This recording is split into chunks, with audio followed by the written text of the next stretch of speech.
Bismillahirrahmanirrahim. Kalau dah ulama tak ada, siapa yang ada tersisa? Ru'usan, ketua-ketua, juhalan, yang jahil. Idza su'ilu, kalau ditanya, aftau, dia terus keluar fatwa. Bighairi ilmin, tanpa dasar ilmu. Macam mana nak mengeluarkan fatwa dengan ilmu sementara dia tak punya ilmu? Faqidu syai' la yu'ti, orang yang tak punya apa benda, apa nak dibagi kepada orang lain? Fadallu wa adallu, dia sesat, kasih sesat kepada orang lain.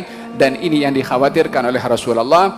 Inna akhwaf ma akhafu alaikum ummati minad dajjal al munafiqu alimul lisan. Dalam riwayat yang lain, al ulama ussu.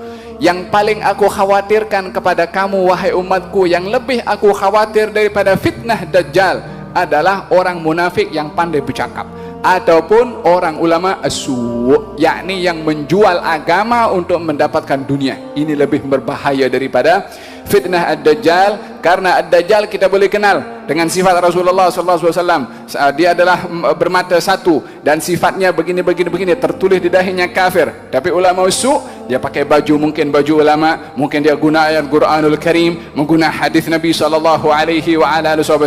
Orang tak tahu kalau dia menjual agamanya dengan keduniaan. Ini yang lebih dikhawatirkan oleh Rasulullah sallallahu alaihi wasallam berbandingan kepada ad-dajjal. Katanya yuqbadul ilmu, akan hilang ilmu tersebut, yaitu dengan meninggalnya para al-ulama. Bila mana Nabi menyentuh dalam hadis ini, ilmu akan dicabut, akan diambil, tapi bukan diambil langsung ilmu itu oleh Allah, akan tetapi dengan meninggalnya para ulama. Dengan kata lain, Nabi mengisyaratkan selagi ada ulama di tempat kamu, jangan diabaikan untuk kamu tidak belajar sebelum kamu kehilangan kepada ulama tersebut, sehingga tak ada orang yang nak jadi rujukan mendapatkan ilmu, sehingga orang akan menjadi jahil, sehingga tidak menjumpai kecuali orang-orang yang jahil, yang ilmu itu diambil daripada orang yang jahil. Apa yang didapat daripada orang yang jahil kalau bukan kejahilan juga yang ramai di zaman kita sekarang ini. Perkara ini adalah berlaku sebagaimana telah disabdakan oleh Nabi SAW. Idan, Nabi memberitahukan ilmu itu dicabut, artinya adalah dengan perginya para ulama, ilmu itu akan dibawa oleh ulama tersebut, artinya akan hilang.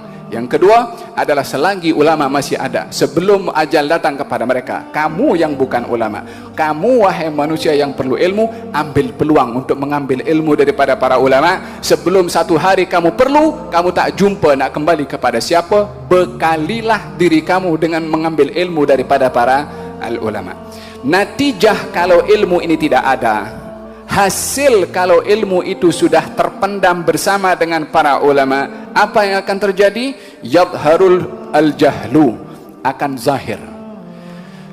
Bila mana disebutkan zahir, dia akan ketara, nampak, jelas. Dia bukan hanya lahir, tapi zahir. Kalau lahir masih paruh, tapi zahir nampak, yakni akan lebih mewarnai kepada zaman dengan kejahilan, dengan perginya para ulama, dengan ketiadaan orang-orang yang berilmu, akan nampak kejahilan. Yadharul jahlu, kalau ilmu tidak ada, akan lahir, akan muncul merajalela kejahilan. Lalu apalagi akan muncul? Al-fitan, fitnah. Jahil akan mewarnai zaman, fitnah akan merajalela di satu zaman bila mana ilmu tidak ada. Bila mana para ulama sudah tidak ada, baru dua perkara ini akan merajalela di mana-mana. Bukankah di zaman kita sekarang pun kita nampak bagaimana keadaan kejahilan dan juga fitnah yang berlaku? Puncanya daripada mana?